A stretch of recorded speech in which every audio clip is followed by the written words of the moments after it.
வணக்கம். நமக்கு எண்கணி ஞானத்தையும், வேத ஜோதிட ஞானத்தையும், ஆன்மீக ஞானத்தை வழங்கிய அனைத்து குருமார்களுக்கும் நன்றி. என்ற அதே வேளையில் இது ஒரு ஜோதிட விளக்கு வீடியோ விருப்பம் உள்ளவர்கள் தொடர்ந்து பார்க்கலாம். ஆ நேற்று ஒரு ஜாதகம் பார்த்தோம்.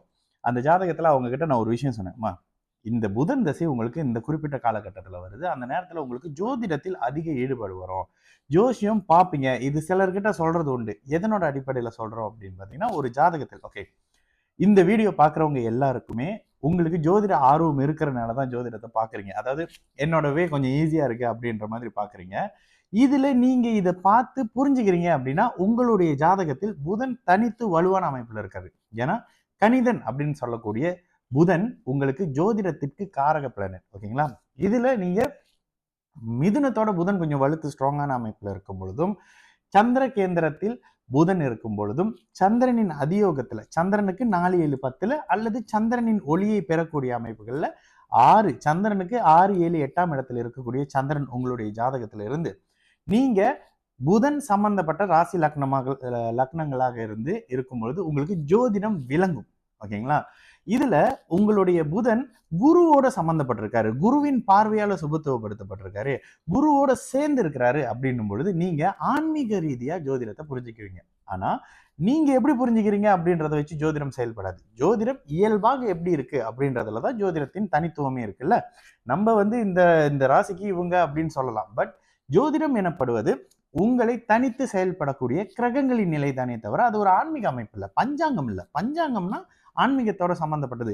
இன்னைக்கு ஏகாதசி, நாளைக்கு சதுர்த்தி, நாளான்றைக்கு இது, அப்புறம் இது சஷ்டி, இந்த மாதிரியான அமைப்புகளை கண்டுபிடிக்கிறதுக்கு உங்களுக்கு பஞ்சாங்கம் தேவை. ஏன்னா இந்து மதத்தின் விழா காலங்களை உருவாக்குறது இந்த பஞ்சாங்கத்தின் அடிப்படையில். அதனை வச்சு நம்ம விழாக்களை கொண்டாடுறோம். அதே நேரத்தில் ஜோதிடம்ன்றது அப்படி இல்லை.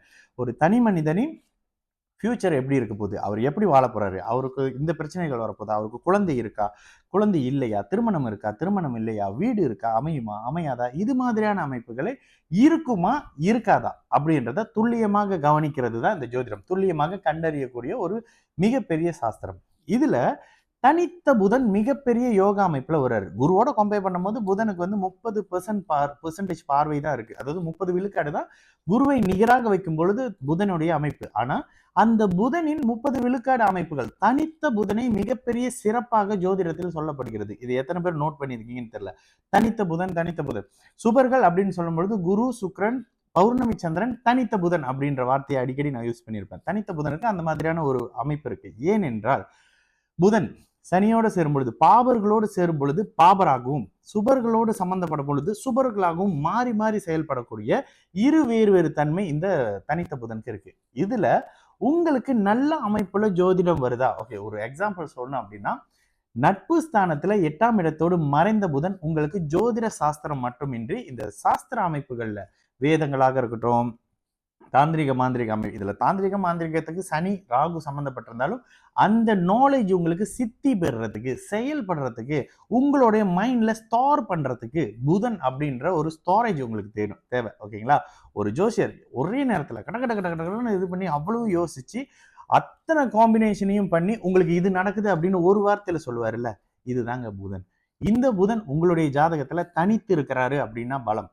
அவருடைய மிதுன கன்னி வீடுகளோடு தொடர்புல இருக்கிறாரு அப்படின்னா பலம். மிகப்பெரிய உன்னத நிலையை எங்க அடைவாரு? சூரியனின் வீட்டில் சந்திர அதியோகத்தில் இருக்கும் பொழுது புதன் இந்த இடத்துல மிகப்பெரிய யோக நிலையை அடைவார். ஓகேங்களா? எப்பொழுதுமே புதனுக்கு சுக்கிரனின் பார்வை கிடைக்காது, சுக்கிரனின் இணைவு தான் கிடைக்கும். இது ஜோதிடத்துல இருக்கக்கூடிய ஒரு விதி. ஓகேங்களா? இதனோட அடிப்படையில உங்களுக்கு ஜோதிடம் வருமா என்பதை உங்களோட ஜோசியம், உங்களுடைய ஜாதகத்துல இருக்கக்கூடிய புதன் தான் நிர்ணயம் பண்ணுவார். உங்களுடைய ஜோதிட புரிதல், நீங்க எப்படி ஜோதிடத்தை பாக்குறீங்க அப்படின்றது உங்களுடைய புதனை பொறுத்தது. ஓகேங்களா? நீங்க ஜோதிடம் பிளானட் எல்லாம் கடவுளுக்கு உட்பட்டு செயல்படுது அப்படின்னா உங்களோட புதன் குருவோட சம்பந்தப்பட்டிருக்காரு அப்படின்னு அர்த்தம். இல்லைங்க, இது ஒரு பிரபஞ்ச விதி. கடவுளும் இந்த பிரபஞ்ச விதிக்கு உட்பட்டவர் அப்படின்னு நினைச்சா உங்களுடைய புதன் தனித்து இயல்பாக செயல்படக்கூடிய அமைப்புல இருக்கிறாரு அப்படின்ற மாதிரி விஷயம் வந்துடும். சரிங்களா? இது புரிஞ்சதுன்னா நீங்க ஒரு பெரிய ஜோதிடரா வந்துடலாம், கலக்கலாம். ஓகேங்களா? நல்லது நடக்கும். எல்லோரும் நல்லா இருப்போம். வணக்கம்.